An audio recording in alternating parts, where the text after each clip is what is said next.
El profesor Elías Gómez Contreras, doctor en literatura de la Universidad de Antioquia, magíster en historia e historiador, es profesor asociado de planta a la Universidad del Tolima y sus líneas de investigación se enfocan en la historia política y social del siglo XIX y el campo en el que es un campo en el que ha desarrollado una importante labor académica y de investigación.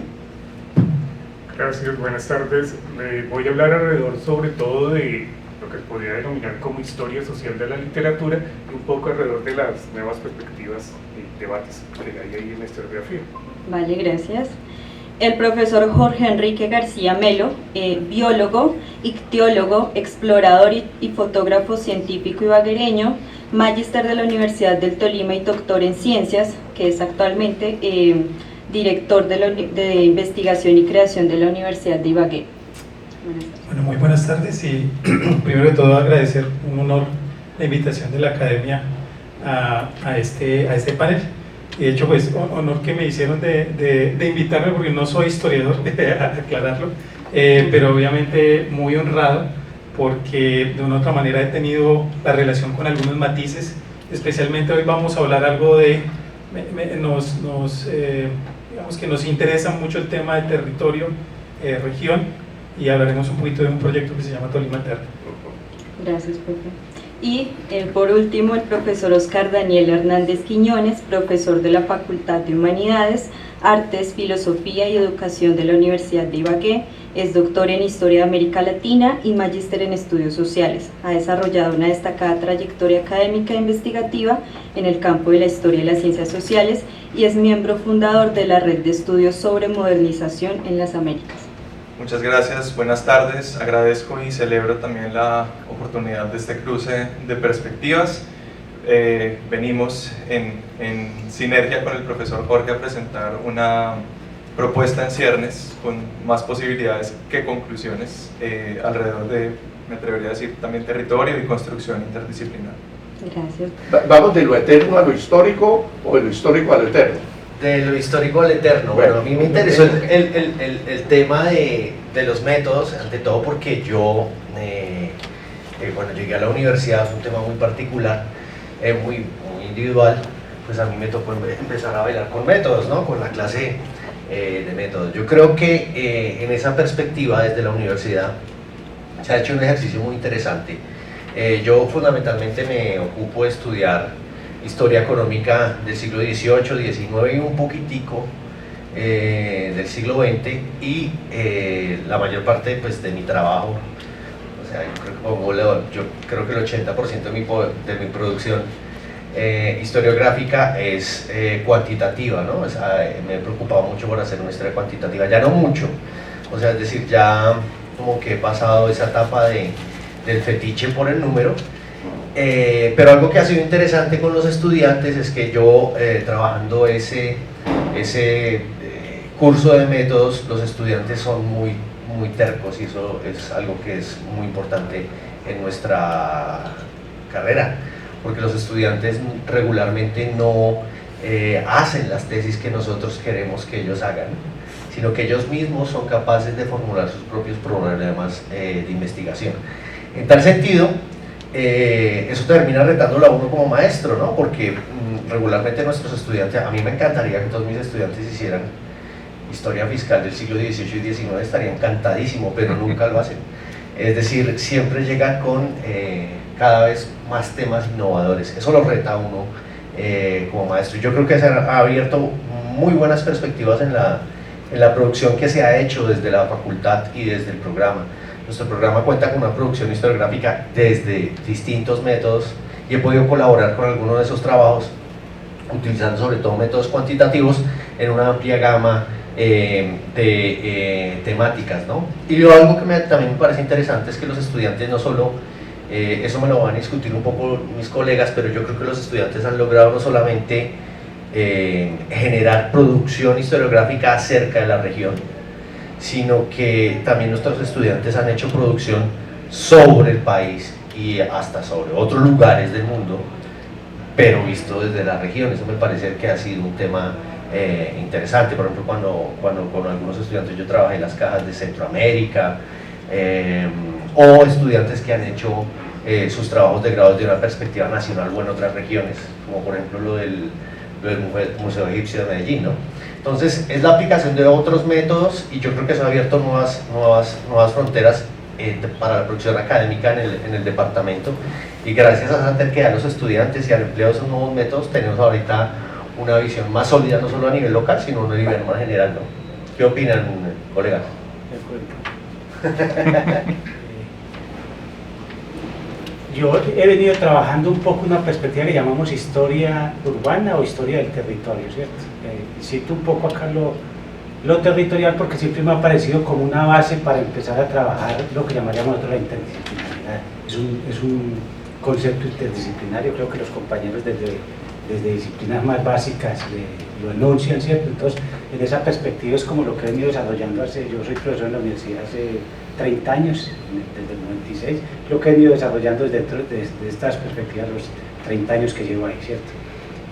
Hay una línea de investigación que cuando llegué era muy incipiente, por fortuna ahora se ha ido abriendo bastante en la universidad, que es un poco la historia urbana, que me parece en las preguntas que nos hacían un poco para la invitación nos comunican un poco como perspectivas de investigación en historia en la región tolimense, ¿cierto? Yo creo que la historia urbana es un área que se ha ido desarrollando un poco en los últimos años, pero que todavía sigue siendo una gran olvidada, ¿cierto? Yo, por ejemplo, invitaría mucho a los estudiantes o a la gente que asiste un poco a pensar las historias de pueblos, por ejemplo, del Tolima, que son historias que hay que reescribirlas casi todas, ¿cierto? Porque normalmente son historias que se han hecho de manera muy empírica, hay muchas muy valiosas, ¿cierto? Pero como una historiografía fuerte sobre la historia de los pueblos, me parece que sería muy interesante empezar a abrirla en el Tolima, ¿cierto? Y lo mismo en la ciudad de Ibagué, empezar a abrir un poco también la historia urbana, ahora ya desde la Facultad de Arquitectura, Andrés Francella ha empezado también a ampliar un poco, desde la maestría de urbanismo que tengo conexión yo también se ha empezado a abrir un poco esa perspectiva, pero es una línea que hay que galonar muy fuerte en el Tolima. La historia urbana era como una especie de bicho olvidado en Colombia, fue muy fuerte hasta los años 90 y luego se olvidó por completo y ahora se ha vuelto a reactivar bastante, ¿cierto? Un hecho fundamental para mostrar eso es la gran cantidad de ponencias que hay para el Congreso de Historia de Pasto en Historia Urbana del Tolima, ¿cierto? Entonces hay como un elemento muy fuerte, ¿cierto?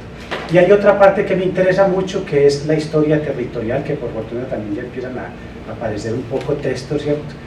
Cómo se configura el espacio a través de la historia, ¿cierto? No es una historia, una geografía histórica, digámoslo, de recopilar los mapas que se produjeron durante el periodo colonial o durante el periodo republicano, sino una geografía histórica en la cual uno desde ahora piensa el espacio.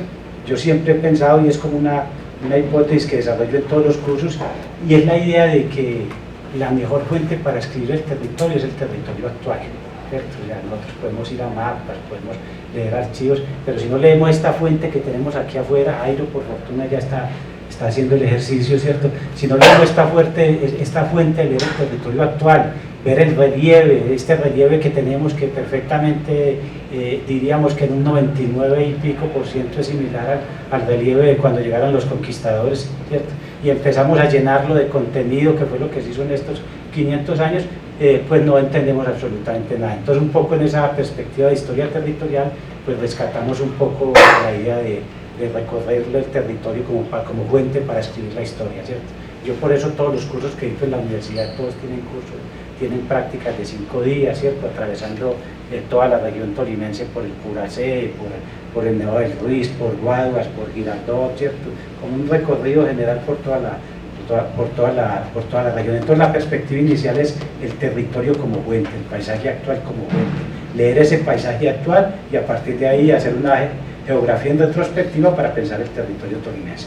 Una geografía retrospectiva que en términos de historiador, yo soy historiador geógrafo, entonces hago un poco la combinación de los dos. En términos de historiador lo podemos pensar un poco en términos de historia del territorio, ¿cierto?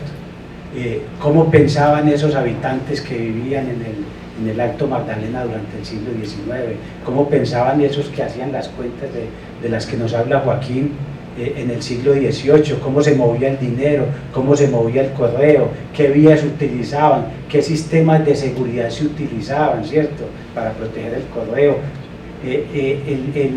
El principal producto que sacaron los españoles de aquí fue minería. A finales del siglo XIX, del siglo XVI, el 90 y pico % era exportación de minerales. La pregunta es cómo se movían esos minerales a través del espacio, del territorio, quién los protegía. La imaginación un poco también, pensar un camino del siglo XVI, imaginarse una carga de oro circulando por ahí, qué mecanismo usaba, ¿cierto? Entonces un poco lo que rescatamos ahí es como la presencia de la mirada territorial como una reescritura de la historia, ¿cierto? La historia se escribe en el espacio, sin embargo, aunque lo manifestemos así de una manera tan abierta, normalmente no se hace. Si nosotros miramos gran parte de nuestra historia, es una historia aespacial, ¿cierto? Es como si los hechos sucedieran en un espacio imaginario, o como si pensar una caja de ahorros, vuelvo a citar a Joaquín, fuera lo mismo pensarla en ese espacio que en el espacio de ahora, ¿cierto? No hacer como un poco el viaje espacial a través del tiempo, ¿cierto? Entonces serían como los temas que hemos venido a abordar, son los que trabajamos en la universidad. Por fortuna ya ha aparecido un grupo de investigadores mucho más amplio. Yo recuerdo que a comienzos del siglo XXI pues, era muy escaso este tipo de temáticas. En la universidad prácticamente no se hablaba de esto. Ahora ya tenemos por fortuna bastantes investigaciones, un poco en otra perspectiva que nos colocaba Eliana en el correo, como que se está escribiendo sobre eso, ¿cierto? Entonces está la maestría en urbanismo con Andrés Francés y algunos profesores trabajando temas de ciudad, pero en la Universidad de Ibagué también se han empezado a hacer trabajos en esta perspectiva. Hay un grupo de investigación que se llama Rastro Urbano, que inclusive articulan otro elemento que es central que en el territorio, que es pensar en el patrimonio, ¿cierto? La circulación con ciudades como Ambalema, como Honda, ¿cierto? Un poco esas investigaciones, un poco también sobre la herencia minera, entonces sobre los reales de minas también empiezan a aparecer investigaciones. Entonces hay líneas muy grandes para trabajar. Yo personalmente creo que el Tolima sigue siendo un campo de investigación muy amplio para hacer investigación. Es un poco apropiarnos también, yo creo que los programas de historia han sido, bueno, en las perspectivas, apropiarnos un poco de ese campo de la investigación, una investigación que se hacía casi toda desde Bogotá. Hasta hace 20, 30 años hablar del Alto Magdalena Huila era casi que pensar un poco en Bogotá. El profesor Hernán Clavijo, pues, y Miguel Espinosa, algunos con trabajos acá, pero en esencia se hacía desde afuera. Entonces yo creo que ha habido un poco esa apropiación de reescribir nuestra historia. Yo digo nuestra historia porque a pesar de que yo soy de Medellín, pues ya vivo aquí hace 30 años, o sea que soy tolimense de alguna forma. Entonces reescribir esa historia desde acá. Y lo que señalaba un poco Joaquín también es eso, ¿cierto?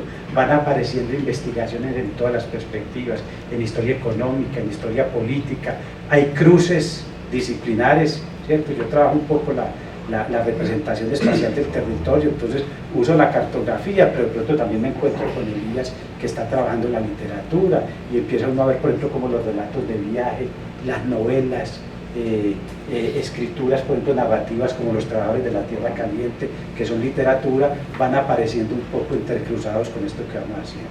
Entonces vamos encontrando un poco la interdisciplinariedad en el oficio que hacemos, pero también en los trabajos que van elaborando los estudiantes y los investigadores de la ciudad. Gracias. Bueno, lo primero, yo venía trabajando más historia política, pero alrededor de los últimos años he venido incorporando con el tema de la literatura, con varias preocupaciones. La primera, el papel de la prensa, que regularmente ha sido más fuente para la historia que objeto de estudio de la historia, y en esto hemos tenido un enorme rezago en nuestra historiografía sobre historias de la prensa. Hay poca producción en el Tolima.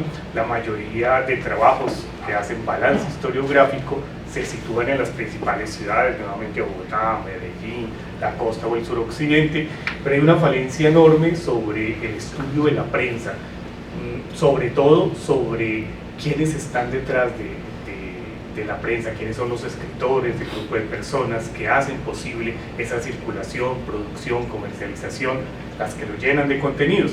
Hay unos trabajos pioneros aquí en el Tolima, que son los de Salas, Pérez, los de Angarita, que mostraron para la segunda mitad del siglo XIX un completo inventario de qué periódicos había, quiénes eran sus directores y algunas líneas de sus contenidos. Sin embargo, la historiografía hoy se hace preguntas distintas alrededor de la prensa. Por ejemplo, se pregunta la historiografía cómo es ese proceso de producción, financiación, sostenimiento de la prensa, qué sectores sociales, qué formas de asociación están detrás de la producción de periódicos, qué relación tiene la vida económica y la vida cultural con el surgimiento de periódicos y cuáles son esas iniciativas. Y cuando se empieza a indagar alrededor de esos aspectos, pues aparecen nuevos temas. Y ahí empezamos a trabajar la relación de la prensa con la literatura, porque evidentemente sí había unas formas de asociación muy dinámicas que estaban en las ciudades, especialmente de Honda y Ibagué, que fue como el campo de estudio reciente con el que nos estábamos entreteniendo, y en esas ciudades pues hay unos sectores sociales con unos intereses económicos particulares, con unas iniciativas como la formación de espacios de lectura y socialización de textos, algo que es muy común en otras ciudades, que estaba en la segunda mitad del siglo XIX ya desde tertulias y cafés literarios en varias ciudades del país, pero que en Honda y Ibagué empieza a ser novedoso. Entonces la posibilidad de construir una biblioteca pública en una ciudad como Honda, una iniciativa de los comerciantes que desde la década del 60, de 1860, están jalonando la idea de tratar de ponerse al día con la posibilidad de tener un espacio de lectura de libros y de formar una biblioteca como lo tienen otras ciudades intermedias.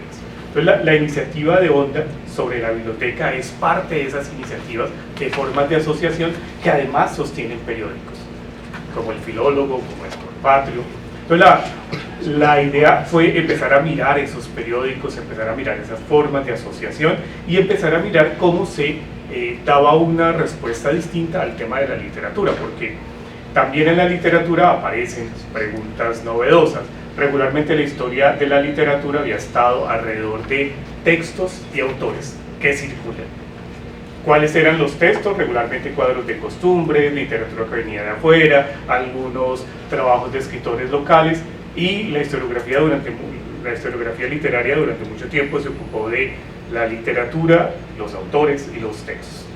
Bueno, o sea, alrededor de esta tendencia en la historia que se llama la historia intelectual, pues empezaron a aparecer también nuevas preguntas, ¿no? Y cómo circula la literatura y quién produce textos de carácter literario que no son tan taquilleros, la cantidad de autores locales que escriben en la prensa, que nunca van a ser destacados autores nacionales, pero se convierten en referentes locales de la literatura y participan en formas de asociación de tipo local y ayudan a la construcción de periódicos y ayudan a la circulación de textos literarios. Entonces, lo que termina interesándome finalmente es esa relación entre la literatura, los textos literarios publicados en la prensa, las formas de asociación y de sociabilidad que surgen alrededor de literatura y prensa, como la formación de una biblioteca, un interesante club de lectura que se hace en la ciudad de Ibagué hacia la década del 90, y estos espacios empiezan a dialogar con otras ciudades. Entonces ya aparece un problema distinto, que es alrededor del territorio. ¿Cómo circula la prensa en el territorio? ¿Cuáles son los mecanismos de distribución de la prensa? ¿Cómo es el sistema de canjes e intercambios? Porque para los periódicos se vuelve terriblemente importante ser visible. Entonces se aparece un periódico en la ciudad de Honda y ese periódico necesita hacerse visible, y la única forma de hacerse visible es identificar periódicos con características similares y empezar a generar un canje.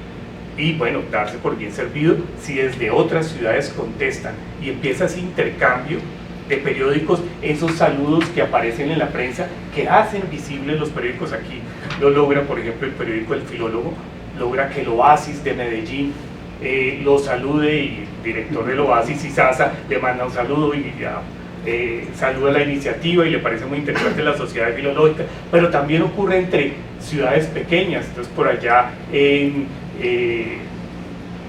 ciudades como Chiquinquirá aparece un pequeño periódico que le manda el periódico al filólogo, el filólogo le responde, y hay una red de pequeños periódicos que están tratando también de hacerse visibles.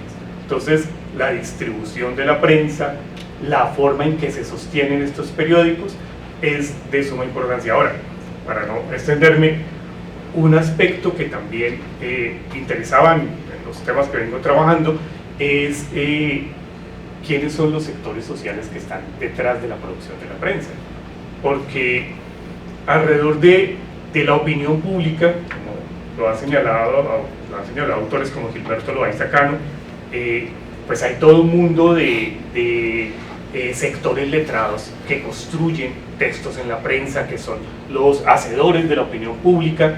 Y bueno, en ciudades del Tolima, en poblaciones del Tolima, donde lo público pues está en proceso de formación, donde ese dinamismo urbano es todavía un poco limitado. El caso de Ibagué, una ciudad pequeña, o el caso de Honda, un puerto que se está recuperando en la segunda mitad del siglo XIX de todas las dificultades económicas de la primera mitad del siglo XIX, cómo se da ese dinamismo de los sectores letrados, quiénes son. Y ahí entonces surgieron como alternativas metodológicas la prosopografía, la identificación de los hacedores de la prensa, la identificación de quiénes son las personas, los oficios, las filiaciones políticas. Eso para discutir un poco con la historiografía nacional la idea de que son élites las que están detrás de la prensa. Ese no es el caso de la prensa del Tolima, no es el caso de la prensa de Honda, no es el caso cuando se mira ciudades como Bogotá, donde hay tertulias y periódicos un poco más integrados por sectores de élite. Aquí hay, en el caso de Honda, un interesante sector de comerciantes, medios, de empleados públicos, de profesores, de oficinistas, que están fundando periódicos y que lo están llenando. En principio dejaría por ahí. Bueno, cuando estoy muy cerca de tantos historiadores me da temor ser muy impreciso y debido a mi formación, así que me disculparán, pero quisiera contarles un poco de lo que venimos realizando en torno a un proyecto que hemos denominado Tolima Eterno y cómo llegamos a ese proyecto. Tal vez ahorita podemos proyectar algo de lo que tenemos por allí, pero claramente mi formación es como biólogo y afortunadamente durante ese proceso de formación he tenido la oportunidad desde muy joven de recorrer inicialmente en Tolima en diferentes expediciones biológicas. De hecho comencé en la Universidad del Tolima primero como estudiante, después como biólogo y ya después como profesor catedrático a recorrer el territorio, inicialmente con el grupo de investigación en zoología, pero también con el grupo de parasitología, con el doctor Gustavo Vallejo y el profesor Francisco Villa en su momento. Y algo que es muy peculiar dentro del proceso de formación que uno puede tener como biólogo y estar en contacto con los territorios, con la región, es que comienza uno a darse cuenta que gran parte de los hallazgos biológicos, también desde el punto de vista ecosistémico y ecológico, están íntimamente relacionados con personas que ya pasaron por esos territorios, es decir, una serie de exploradores, algunos mucho más eminentes, pero otros tal vez poco conocidos. Y después cuando uno recorre el país, tiene la oportunidad de darse cuenta de que estos lugares por los que han pasado cada uno de estos exploradores y demás, pues han sido lugares que han cambiado también con el tiempo, ¿cierto? Hay unas dinámicas que se entretejen allí entre lo biológico, lo cultural, lo sociológico, y desde el punto de vista de la biología de la conservación, hoy en día, por ejemplo, se considera que no hay ningún paisaje o ningún ecosistema en la Tierra que no haya sido tocado por el hombre. Es decir, incluso en la Amazonía ya sabemos que existieron una serie de poblaciones que modificaron profundamente el paisaje. Y por lo tanto hoy en día se habla de paisajes emergentes, es decir, una serie de paisajes que han cambiado y se han transformado en una dinámica. Hay un metabolismo relacional de lo biológico, lo cultural, y eso de una u otra manera nos genera muchas preguntas. Yo tuve la oportunidad de recorrer varios de los ecosistemas colombianos, y tal vez uno de los que más marcaron en mi proceso de formación, entre otras como ictiólogo, es decir, una persona interesada en el estudio de los peces, fue recorrer algunos de los caminos que hizo Humboldt, ¿no? Sin conocer mucho de Humboldt más allá de lo que representaba desde el punto de vista biológico, pero en su momento tuve la oportunidad de conocer al profesor Alberto Gómez, quien escribió Humboldtiana Neogranadina, y obviamente ver revelado todo lo que de una u otra manera significó Humboldt, después obviamente encontrar un poco más a Mutis, y más recientemente en una relación más digamos que estrecha, encontrarme con un historiador como lo es el profesor Daniel Gutiérrez Ardila, con quien tuve la oportunidad de participar en narrar un poco o reconocer un poco el paso por Colombia de un célebre ictiólogo estadounidense de ascendencia alemana, que es Karl Eigenmann. Y Karl Eigenmann en 1912 pasó por Colombia y pasó por el territorio tolimense, y una de las cosas pues más interesantes como ictiólogo es que varias de esas especies que fueron descritas por primera vez para la ciencia fueron descritas acá en el territorio tolimense. De hecho, varias de esas especies se les denomina localidades tipo, donde fueron descritas, se encuentran acá en la cuenca del río Conveima, y eso tiene una historia bastante interesante. Y de hecho, el encontrar esas especies o registrar o describir esas especies en ese momento y ver que algunas de ellas hoy en día se encuentran tal vez en peligro o han sufrido transformaciones profundas en los paisajes, pues de una u otra manera conecta mucho con lo que ellos percibieron, no solamente en términos biológicos, sino también en términos sociales. Es maravilloso, por ejemplo, cómo Karl Eigenmann, cuando pasa por Toche recolectando peces, dice, ¿y quién va a estar interesado en los peces cuando estoy al frente de la montaña más bella del mundo? Haciendo referencia al Nevado del Tolima. Entonces, eso obviamente tiene un particular interés, y fue lo que realmente comenzó a motivar desde los trabajos que veníamos realizando en la Universidad de Ibagué, a tratar de imaginar qué era lo que había ocurrido, esa relación desde la historia natural en el Tolima, y comenzamos a trabajar junto con la profesora Vilma Florida, que nos acompaña hoy acá, y con el Banco de la República, con María Camila y con Juan Diego, para proponer un proyecto que nosotros denominamos Tolima Eterno. No sé si de pronto podemos allí proyectar.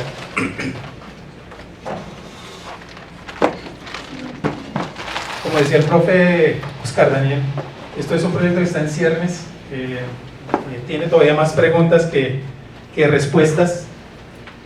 Yo voy a hacerlo un poco por acá. Y como les decía,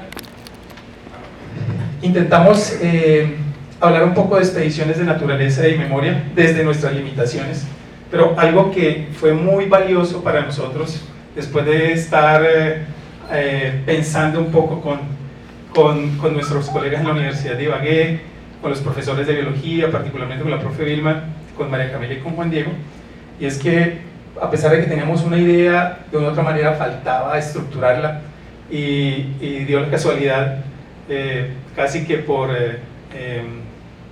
cosas fortuitas que sean, pues que tuvimos la oportunidad de encontrarnos con el profesor Oscar Daniel. El profesor Oscar Daniel, recién incorporado a la Universidad de Ibagué, pues resultó que era historiador y realmente era quien tenía tal vez esa otra mirada mucho más académica y que podía fortalecer este proyecto. Entonces,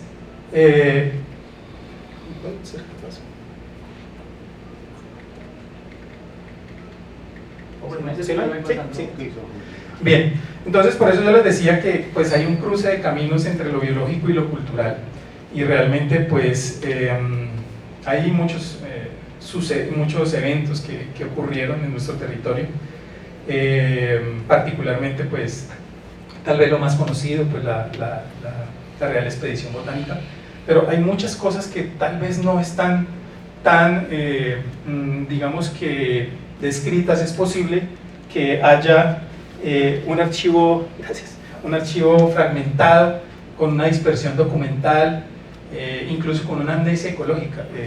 Nosotros lo llamamos así porque yo creo que falta un mapeo riguroso que contraste los ecosistemas históricos con la actual transformación del territorio o del bioterritorio, y ahorita les voy a hablar un poquito de eso, porque también hago alusión a lo que nos mencionaba el profe Jorge relacionado con el tema de la interdisciplinaridad, y creo que acá es una forma maravillosa de poder tener esa interdisciplinaridad, porque una cosa es lo que nosotros como biólogos, por ejemplo, entendemos del territorio, pero otra cosa es lo que ha transcurrido y lo que ha implicado tener eso que tenemos actualmente.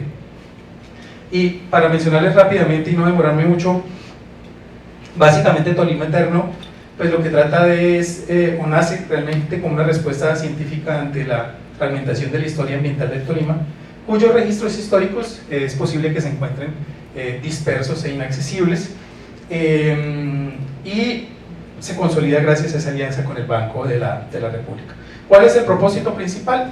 Pues traer las preocupaciones de naturalistas, viajeros del pasado, a discusión colectiva del presente sobre los inmensos desafíos socioambientales que enfrenta el departamento del Tolima. Digamos que el Tolima en un sentido amplio, ahorita hablamos del Alto Magdalena, ¿no? Y a veces nosotros circunscribimos mucho estos temas a límites, digamos que políticos y demás, pero incluso para nosotros los biólogos no tienen esos límites que nosotros establecemos, ¿no?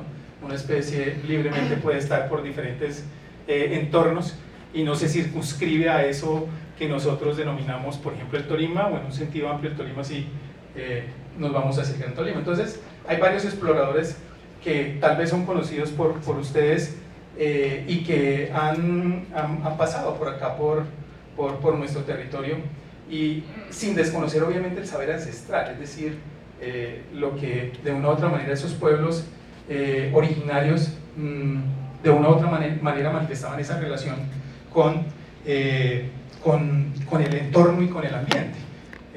Nosotros sabemos que ahí hubo unas profundas relaciones, pero también que se dieron varios periodos, ¿no? de expedicionarios que transitaron durante el siglo XVIII, pero también posteriormente grandes viajeros e investigadores del siglo XIX, entre ellos, a quienes les mencionaba, algunos acá está José María Gutiérrez Vargas, incluso ahí está Porto, obviamente de Bonpland, pero también expediciones científicas modernas en el siglo XX, como las de Carl Eigenmann en el caso de este ictiólogo, y en el caso de un ornitólogo, Frank Chapman. Frank Chapman, de hecho, con una colección muy interesante, esto es de mucho interés para mí y también para el profe Oscar, con seguridad, una colección de fotografías muy hermosas, por ejemplo, de la región de Toche, y que de una u otra manera podría contrastar con lo que tenemos actualmente y cómo se ha transformado ese paisaje. Entonces, te dejo acá al profe Oscar para que continúe un poco con... Bueno, yo empiezo por declararme advenedizo tanto en historiografía regional del Tolima propiamente, como en el proyecto, tal como lo acaba de señalar el profesor Jorge, como en la misma Universidad de Ibagué, en donde no tenemos propiamente una formación de historiadores o un programa de historia, pero en donde sí se abrieron estos canales de diálogo que en lo personal me hacen bastante ilusión cuando uno sale de su lenguaje disciplinar a poner las preguntas de la historia o de ciertas líneas de la historia con las preguntas o preocupaciones que desde el programa de biología ambiental se querían hacer a este legado, a este historial de expediciones y trayectos científicos que han pasado por el Tolima. Nosotros prácticamente venimos conversando, palabreando esta propuesta tan solo hace un par de meses. Sigo aprendiendo incluso en cada intervención que hace aquí el profesor Jorge de cuáles son los propósitos que se tienen con Tolima Eterno, pero en ese transcurso pues fuimos hablando de la posibilidad de que esta preocupación por las exploraciones, las expediciones, los relatos de viajes dieran lugar a una renarración del territorio o a utilizar el corpus de esas expediciones también como un elemento, un dispositivo de memoria que no respondiera solo preguntas de historia de la ciencia, de historia ambiental, sino también que permitiera ubicar transformaciones biofísicas del entorno, configuraciones paisajísticas en un marco de larga duración. Fue una de las cosas que se propuso, que es arriesgada, que puede ser ambiciosa, pero cuando veíamos los ejemplos de Humboldt, de Mutis y luego expediciones del siglo XX, pues se nos ocurrió y estamos empeñados en la idea de consolidar una especie de línea de tiempo, de una matriz de expediciones, caracterizando cada uno de los momentos, porque sabemos que estos son contextos de ciencia imperial o de diplomacias científicas y culturales como las de Gutiérrez de Alba, o ya del desarrollo de disciplinas de la biología moderna de principios del siglo XX, pero que permitirían desde esas preguntas por el territorio, por las especies, por esas transformaciones tanto humanas como de la naturaleza y de esa relación, pues identificar qué permanencias, qué giros, qué tipo de transformaciones se pueden detectar a partir de todo lo que dejaron estas expediciones, desde bosquejos, fotografías, acuarelas, láminas, y que son distintas maneras de registrar y de capturar ese territorio que es el Tolima con sus contornos tanto previos como los contornos actuales. Entonces, para sumarme un poco a la discusión, me sumo a la primera intervención de, creo que es buen momento o en buena hora empieza la historiografía del Tolima a probar nuevas fronteras, me atrevería a decir también que nuevas escalas, y creo que eso es algo en lo que se ha insistido mucho con el proyecto de Tolima Eterno, y es restablecer un poco ese cableado transnacional que vincula a la región con unos circuitos unas formas de circulación del conocimiento, con unas instituciones desde donde se está hablando del territorio, claramente no para romantizarlas, no para idealizarlas, sino para interrogarlas desde el presente, para pensar cuáles han sido esas grandes transformaciones que en su momento eran visibles, que dieron lugar a unas representaciones del territorio y de su gente y de sus prácticas y de costumbres, porque prácticamente ninguno de estos expedicionarios se resistió a hablar de la gente, ¿cierto? Independientemente de que su objeto de atención fuera otro, no se resistieron a hablar de los colectivos humanos, de las prácticas, de las tradiciones, de una serie de cosas que pueden ser revisitadas en esa triangulación entre biología, historia y el área cultural del Banco de la República. Entonces, más que estar planteando una línea historiográfica de ceros, pues inicialmente estamos partiendo de lo que se sabe de estas expediciones, pero pensadas desde el Tolima, que creo que es algo que en algún momento surgió en una de las conferencias aquí en el Banco de la República, creo que fue en la conferencia del profesor Efraín Sánchez, que hablaba de la expedición de José María Gutiérrez de Alba, y decía, como es la primera vez que la estamos comentando con las preocupaciones del Tolima, casi siempre se habla como en unas escalas un poco más grandes, así que es interesante ver que el Tolima en ese sentido se vuelve un cruce de caminos, un cruce de itinerarios científicos que conectan a la región con instituciones, no sé, el Real Jardín Botánico de Madrid, con el Instituto de Geografía Comparada de Leipzig, donde llegó la colección fotográfica de Alfons Stubel y Wilhelm Reis, los vulcanólogos alemanes, que tiene una colección fotográfica muy completa, incluso de cosas que todavía no divulgamos tanto a nivel patrimonial, como las haciendas tabacaleras de Ambalema, y de otro tipo de paisajes que pues que han ido también variando, ¿no?, en la manera de esa cultura visual, de la acuarela, la fotografía o a la descripción.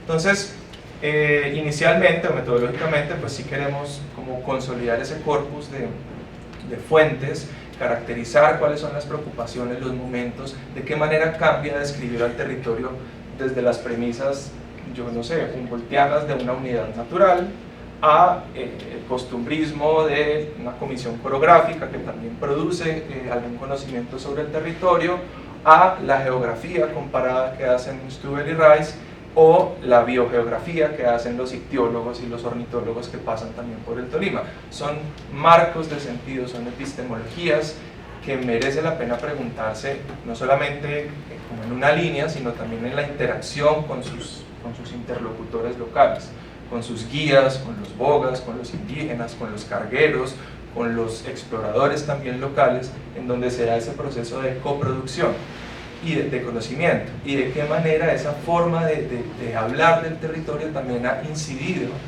en esas formas de espacializarlo, de configurar sus dinámicas, sus geografías económicas, porque en el territorio pues estas expediciones han sido testigos de transformaciones importantes, de ese paso de la minería al monocultivo, de la roturación de bosques, de una serie de conflictos ambientales que creo yo están esperando como por esa conversación entre áreas, entre dominios y entre disciplinas, viendo uno cómo una responde o interpela también a la otra.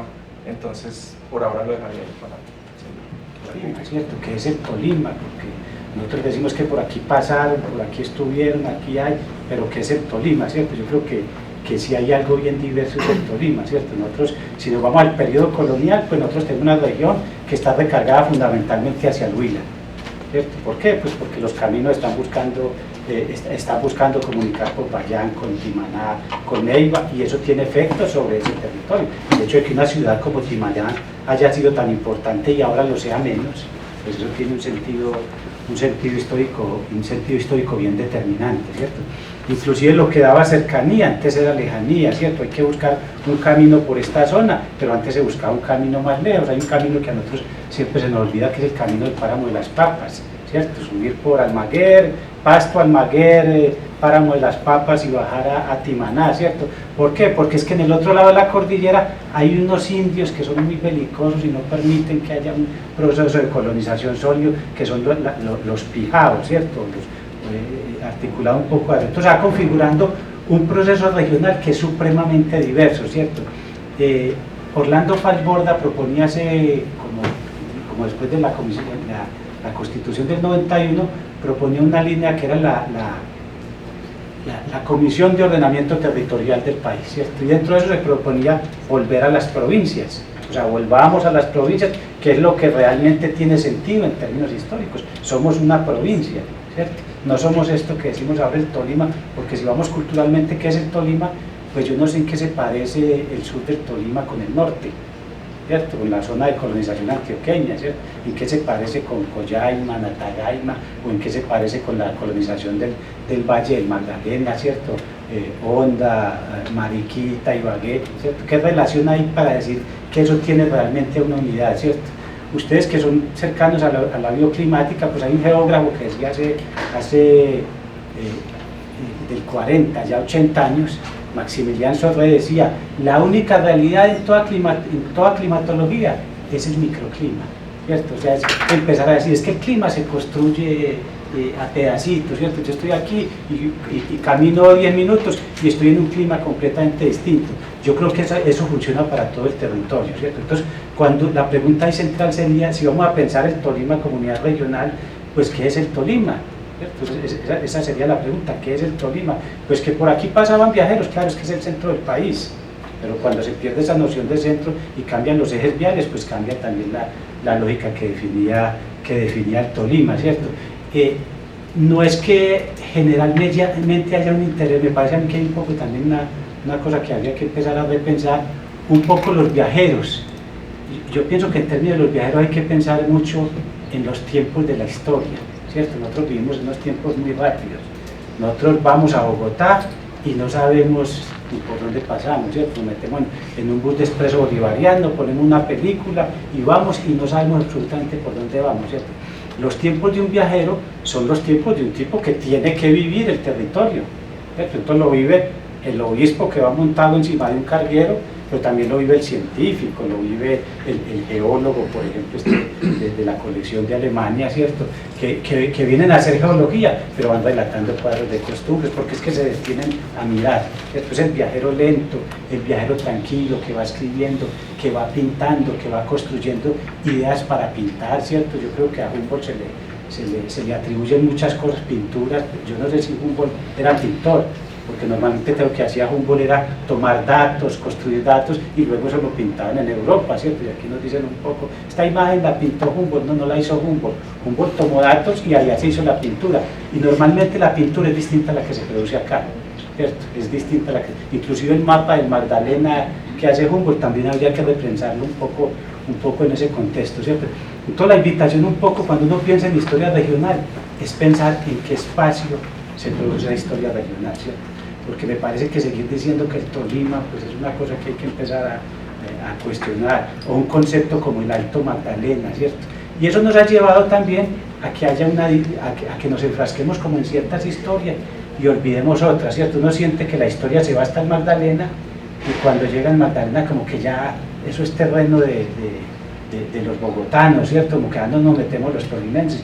Eso se evidencia en las pocas escrituras que hay, por ejemplo, de una ciudad como Girardot, que es una ciudad del Alto Magdalena completamente relacionada con el río, la poca historia que hay desde Ibagué, ¿cierto?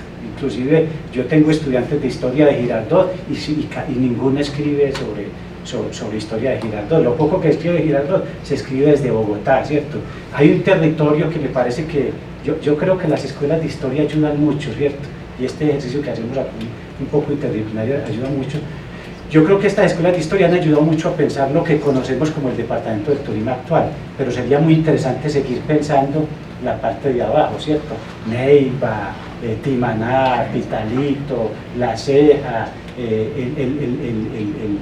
los pueblos de la montaña, ¿cierto? Empezar a pensarlos como una conexión con el Tolima, porque eso ha quedado, normalmente los que han hecho ese trabajo son o la Nacional de Bogotá con Bernardo Tovar, un poco, y la Academia de Historia de Luisa, ¿cierto? Es como un poco esa relación. Entonces, la idea es como pensarlo regional, pero entendiendo que el territorio es un concepto que es supremamente fragmentado, y que cuando uno habla de estudios regionales, que podría ser un capítulo Tolima, pues lo primero que habría que pensar es a qué llamamos Tolima, por qué lo llamamos Tolima y cómo se configuró históricamente. Y eso es un poco la relación que quería como dejar para una discusión ahí. Ahora sí, Joaquín. Pues yo no estoy de acuerdo con Jorge Luis. No, mentiras, solo parcialmente. Bueno, porque no se queda solo ahí esa discusión, sino que también no es solo escribir la historia de la región desde la región, como decía Jorge Luis, pero ¿por qué no escribimos sobre Girardot? O escribimos que lo que se escribe de Girardot es desde Bogotá, pero también es porque no darnos la oportunidad de escribir de otras regiones desde nuestra región, que eso también es importante, ¿no? En mi caso particular, yo he sido súper loco, yo he escrito sobre Panamá, sobre Ecuador, sobre cosas desde la región, o sea, hoy o no, o sea, no es comparativo, ¿no? Pero lo estoy haciendo desde acá, y yo creo que hacerlo desde acá le imprime pues unas características específicas distintas si lo hiciera alguien de Bogotá, ¿no? Desde mi perspectiva, como yo no soy historiador, yo soy licenciado en sociales que escribe historia. Por lo menos lo que yo escribo ha cambiado mucho desde que yo estoy acá, o sea, tiene un matiz muy distinto. Entonces son las dos cosas, yo creo que escribir la región desde la región, pero también cómo desde la región podemos hacer una historia como llamarla local, ¿no? O sea, que es lo que decía el profe, una historia de ver esos, cómo se une con esos otros circuitos, que es muy difícil, pero es interesante. Yo creo que algo también muy importante de resaltar acá, y pues yo creo que muchos son estudiantes, historiadores que están haciendo, pues están produciendo, de lo que decíamos todos, y fue una serie de expresiones que utilizaron ustedes al referirse a temas específicos, ¿no? Entonces, digámoslo, Jorge Luis dijo la historia urbana, esa gran abandonada, dijo algo así, una brecha inmensa sobre los estudios de literatura y prensa, y creo que era analfabetismo, amnesia ecológica. Nosotros lo hacemos regularmente con un tono un poco preocupante, ¿no? Pero yo creo que eso antes es muy importante, o sea, es decir, es lo valioso de este oficio. Nosotros somos, no solamente a nivel regional, sino Colombia en efecto es una historiografía joven. Y de hecho, por ser una historiografía joven, es que nosotros hemos podido escribir sobre muchas cosas, ¿no? Entonces esa oportunidad de que muchos de los campos que nosotros desarrollamos y otros muchísimos más son prácticamente, están inexplorados, es lo que permite que emerja esa diversidad de producción que se está dando, digámoslo, en la ciudad y en la región alrededor de distintos temáticas. Creo que hay algo importante que se ha dado durante los últimos años también, es que emergen esos temas porque pues, están muy poco tratados, porque somos una historiografía joven, o sea, hay muchísima cosa por hacer, y por otra parte, esas nuevas cosas que se están haciendo, yo veo que tienen mucha relación con el pensamiento crítico, con el desarrollo del pensamiento crítico en la región, y cómo en la universidad se hace una masa de pensamiento crítico. Los estudiantes se están preguntando qué es lo que me pasa a mí, muchacho, hagan las cajas reales. Yo, no, ¿qué cajas reales? Vamos a hacer un estudio sobre el análisis del discurso de la alimentación en el Tolima, del discurso de la sanidad y de la alimentación sana. Es un problema actual que desde el pensamiento crítico tiene un estudiante y lo obliga a uno a pensar. Entonces son dos cosas que me parece a mí que hay que resaltar. Uno, eso, que tenemos muchas cosas por hacer porque somos una historiografía de las preocupaciones que desde una perspectiva de pensamiento crítico tienen pues en las generaciones de jóvenes, ¿no? Y eso nos obliga a nosotros a empujar esas nuevas exploraciones. Bien, el tema del territorio siempre presente en la discusión, y me llama mucho la atención lo de los relatos de viajeros y la alusión a esos relatos y a los cuadros de costumbres, porque si hay un texto que es frecuente en los impresos del siglo XIX en la prensa son los cuadros de costumbres y los relatos de viajeros, a veces también locales, porque las élites viajan y construyen relatos de viaje del interior del país. Y ahí están las particularidades. En la prensa del Tolima es supremamente escaso tanto los cuadros de costumbres como los relatos de viajeros. Y hay algo que llama la atención: en otras regiones los cuadros de costumbres fueron utilizados por las élites para crear elementos de identidad y hacer referencia al territorio, a qué somos. Eso es una estrategia muy clara en Antioquia. En el Tolima no, y eso pues obedece a las particularidades del Tolima: fragmentación de élites, escasez de primacías urbanas, unos partidos un tanto débiles que no aglutinan sino que dividen. Esto lleva a que nuestro proceso sea distinto. Y llama la atención también cómo la prensa da cuenta en ocasiones del territorio de una manera particular. Aquí en la prensa de Honda fue durísima con la ciudad de Honda, a pesar de que estaba en recuperación económica. Los periódicos, algunos periódicos como El Amor Patrio, pintaban el glorioso pasado colonial de Honda en comparación con el declive de una sociedad que supuestamente estaba en ruinas, ¿no? Aunque las cifras económicas mostraban que estaba en recuperación, la percepción de quienes están escribiendo en la prensa es: estamos mal, es terriblemente decayente lo que está sucediendo en Honda. Inclusive hay voces que están diciendo: nos iría mejor con Antioquia, ¿no? Unirse a Antioquia y a ese motor de dinamismo que está generando Antioquia, pues nos libraría un poco de ser parte del Tolima. Esos relatos de la prensa pues hablan también de ese conjunto de élites que a nivel local están un poco generando unas percepciones y unos discursos alrededor del territorio. Yo creo que eso es también un poco lo interesante de la historia del Tolima y de los retos para una historia regional del Tolima: las particularidades que tiene el territorio, las élites, los procesos. Y hay algo que es una ausencia de nuestra historiografía, y es el diálogo en los procesos regionales. O sea, difícilmente se encuentra un texto en donde, si vamos a hablar del proceso de la regeneración, hablemos de las regeneraciones regionales y comparémoslo y miremos cómo se construye la regeneración en las dinámicas regionales y cómo fue ese proceso de centralización, pero no desde el discurso de la regeneración y lo que sucedió en Bogotá y en 2 o 3 ciudades, sino desde el país, cómo es la suma de regeneraciones regionales y cuáles son las dinámicas y tropiezos que en ellas existieron. Creo que ahí hay una lista interesante de tareas pendientes de la historiografía.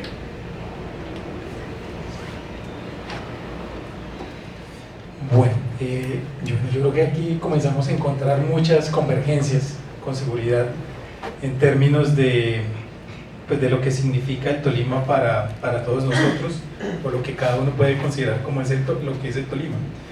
Y a mí me gustaría hablar en términos de esto que hablan nuestros profes relacionados con el territorio, y si podemos proyectar allí, quisiera hablar de un concepto. No es algo que sea totalmente nuevo. Siguiente, si quieres. Vamos más adelante, un poquito más adelante. Ahí. Y tiene que ver con el tema del bioterritorio. Esto realmente surge a raíz de un trabajo que se viene haciendo, de hecho, de manera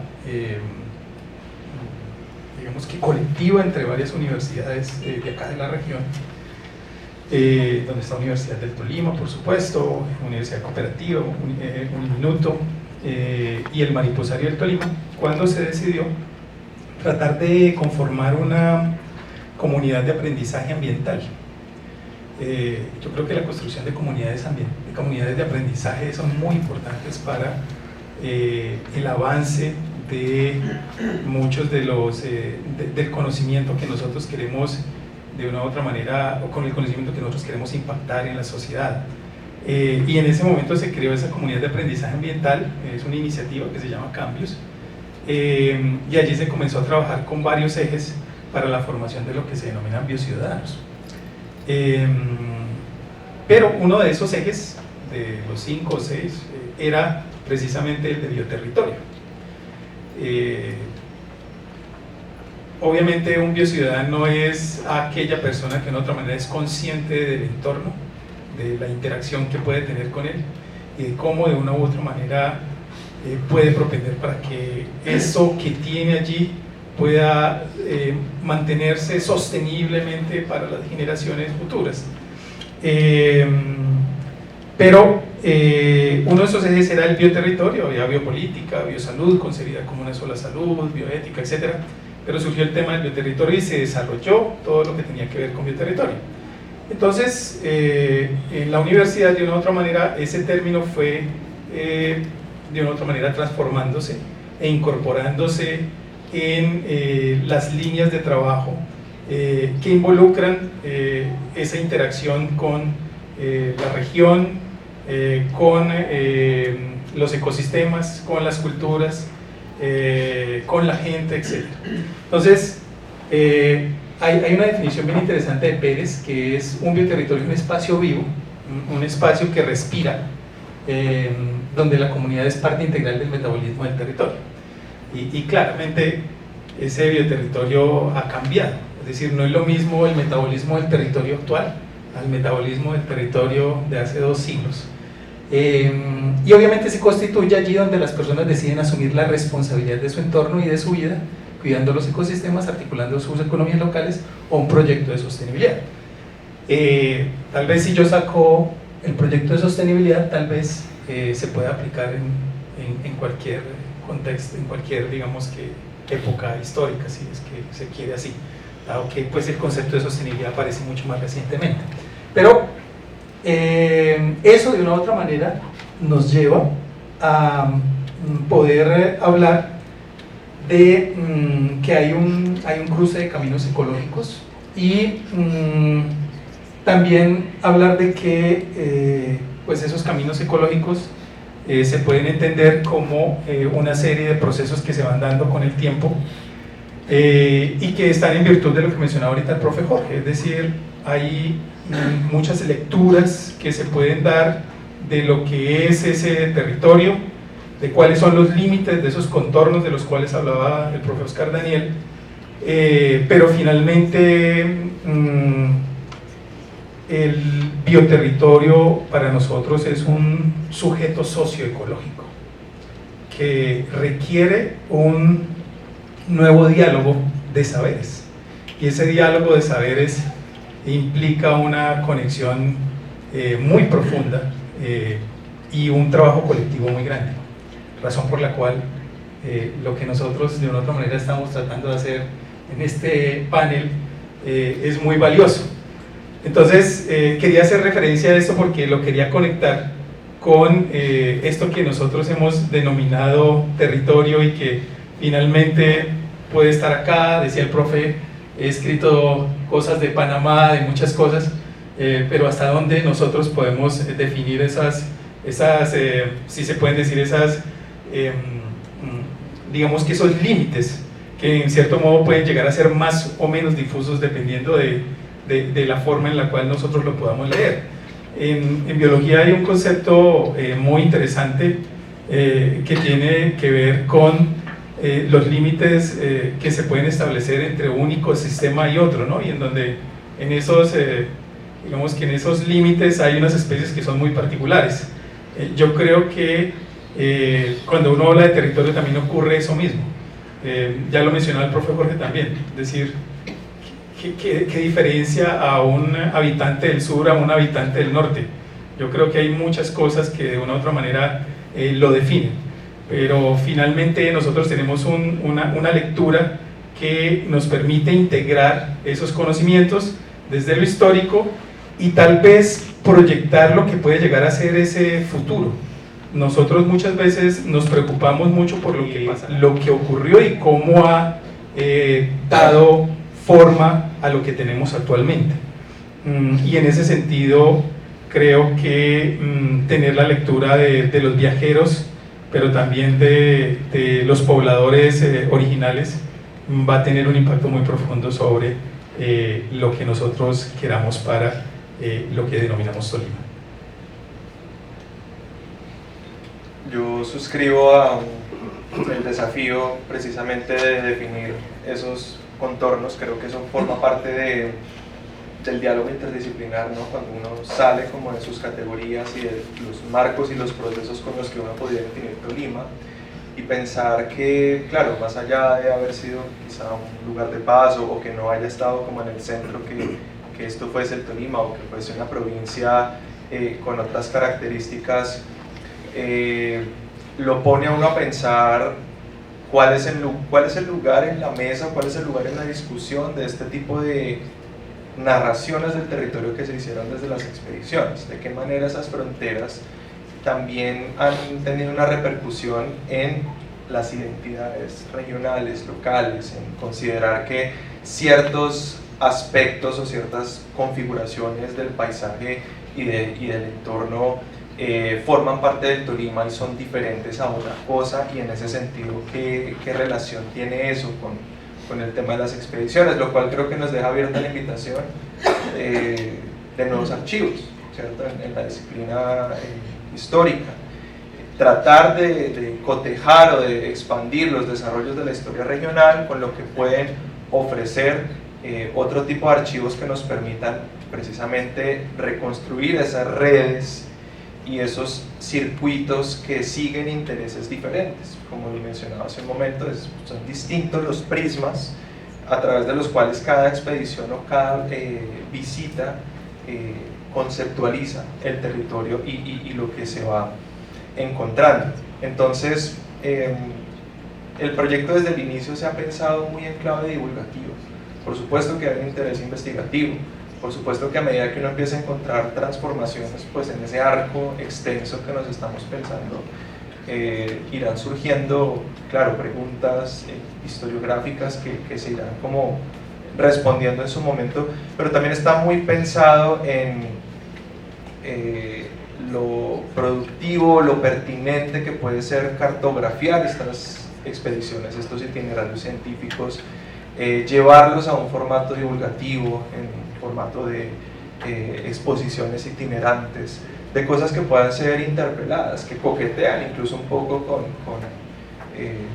la misma historia pública, ¿no? Con historia escrita a varias manos, comentada también desde las personas que tienen ese punto de referencia de decir, el Nevado ya no se ve así, o vea cómo el caudal del río se ha ido transformando, los desplazamientos a partir de eso, porque consideramos que ese corpus de esas visitas, de esas expediciones, lo señalaba hace un momento, más allá de una idealización o de así se conceptualizó el territorio, pues es un objeto que le cabe todo tipo de comentarios, de críticas, de preguntas, de interpelación, de contrastar esa conciencia socioecológica del presente con lo que en su momento se entendía por prácticas de conservación, de supervivencia, de extracción, cómo han ido cambiando esas visiones instrumentales del territorio, o si uno identifica también continuidades ahí. Entonces, también es interesante eso, que se trata de un archivo, un potencial archivo que se mueve en distintos formatos. Para el profe Jorge y para mí también una convergencia ha sido el tema de lo visual, que creo que también empieza a entrar en la discusión histórica cada vez con más fuerza como rango de fuente, no necesariamente inferior a las fuentes escritas, porque también hablan mucho de aquellas cosas que en su momento captaron la atención, fundamentaban un estilo de conocimiento y una manera de producir conocimiento en torno a lo que se iba encontrando. Entonces, todavía nos falta tiempo porque nosotros queremos ver como en perspectiva cómo se ve esto diacrónicamente, cómo se ven esas visitas en un arco extenso que nos permita ver esos contornos y la historicidad de esos mismos contornos, tanto del departamento como de la región, que obviamente están involucrados pues en una condición histórica. A esta altura del desarrollo del panel, quisiera introducir pues, algunas noticias sobre eventos muy próximos a nivel editorial. Claro, la ciudad se construye contra la naturaleza, ¿cierto? Si nosotros cogemos Ibagué o cogemos Honda o cualquier ciudad, nos damos cuenta que se construye contra la naturaleza.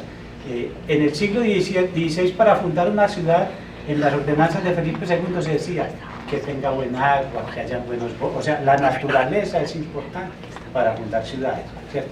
Pero para fundar ciudades, para usar la naturaleza, para usar el agua, para usar la madera como leña. Y lo que hemos hecho en estos 500 años es acabar con toda esa naturaleza. Uno se imagina Ibagué, una terraza llena de quebradas, ¿cierto? Y no hay ninguna, ¿cierto? Diría uno, ¿cierto? Pero si nosotros cogiéramos un mapa de finales del siglo XIX, o si hiciéramos el ejercicio en retrospectiva, ¿cierto? Empezar a quitar casas y a estampar el territorio, ¿cierto? Nos daríamos cuenta que está lleno de quebradas, ¿cierto? Yo alguna vez hice un ejercicio con la maestría de cuencas hidrográficas, de la ordenación de cuencas hidrográficas, que fue caminar por el lecho del río con Beima abajo. Y empezamos a caminar y de pronto vemos quebradas por todas partes, pero cuando estamos arriba no existe ninguna, ¿cierto? Porque lo que hicimos durante todo el tiempo fue tapar todas las quebradas de Ibagué, porque además de que eran problemáticas, ¿cierto? Pues eran muy útiles, por ejemplo, para tirar todos los desperdicios de la ciudad, las aguas negras, todo, ¿cierto? Y además podíamos hacer un ejercicio que se ha hecho en todas también, que las podemos taponar, ¿cierto? Entonces tiramos los desechos, nos quitamos la naturaleza, que es un problema, y además tenemos una vía para algo que es fundamental en la civilización, que son los automóviles, ¿cierto? Uno todavía encuentra una vegetación muy, digámoslo, muy nativa, muy original en Ibagué. Esa es una señal de su desarrollo, ¿cierto? O sea, todavía la naturaleza sigue siendo protagonista, ¿cierto? Y empieza a encontrar en otras ciudades más desarrolladas una naturaleza completamente artificial. Sí. Bueno, una naturaleza completamente artificial, ¿cierto? Árboles, parques donde se domestican los árboles, se cortan, los jardines que se tejen como quiere el humano, ¿cierto? Entonces hay que tener en cuenta eso de una manera muy clara. Lo que ha hecho la civilización es acabar con la naturaleza, va en contra de la naturaleza, ¿cierto? Ese es un debate muy interesante porque parece que es un debate que está en discusión para las elecciones del próximo el próximo domingo, ¿cierto? ¿Qué papel tenemos con la naturaleza? ¿Cómo vamos a jugar con la naturaleza? Eso de que fracking a lo que dé, pues eso, yo no sé, no quisiera volver esto a un evento político, pero eso es un desastre con esa idea de naturaleza que traemos permanentemente, ¿cierto? Acabar con todo el recurso. Ahora hay una conciencia natural, ¿cierto? Una conciencia de volver a la naturaleza, de volver a construir parques, ¿cierto? No podemos vivir en una jungla de cemento, sino que tenemos que volver a traer la naturaleza a la ciudad, volver a construir parques para que la gente esté, volver a los tiempos lentos, que eran los tiempos de los viajeros, el viajero que va escribiendo, me encontré con una frutica que parece cacao, eso a nadie se lo ocurre hoy en día, o un pajarito que sonaba así, que se parece a los de España, o a los de Bélgica, un poco la episteme de la semejanza que trabaja Michel Foucault, un poco esa relación que empieza a parecer que a nadie se nos ocurre hoy en día, o por lo menos a los jóvenes que están un poco en esa distancia con la naturaleza, no se les ocurre hoy en día. Entonces, una civilización que se construyó contra la naturaleza, que da origen a las ciudades que tenemos actualmente, ¿cierto? A la historia de la ciudad que tenemos actualmente, y que está en pugna un poco por volver a esa recuperación de la naturaleza, lo que llaman ahora volver a la naturaleza. Entonces me parece que es un diálogo que nos fortalecería mucho como un debate para pensar la historia ambiental del Tolima en clave no de historiadores, sino en un diálogo disciplinar con las ciencias naturales. ¿Alzó una mano? ¿Puedo hacer una pregunta? Sí, ya es hora. Al profesor de la historia del Tolima y a los panelistas. En Colombia, la historia en los últimos años fue abolida. El presidente Santos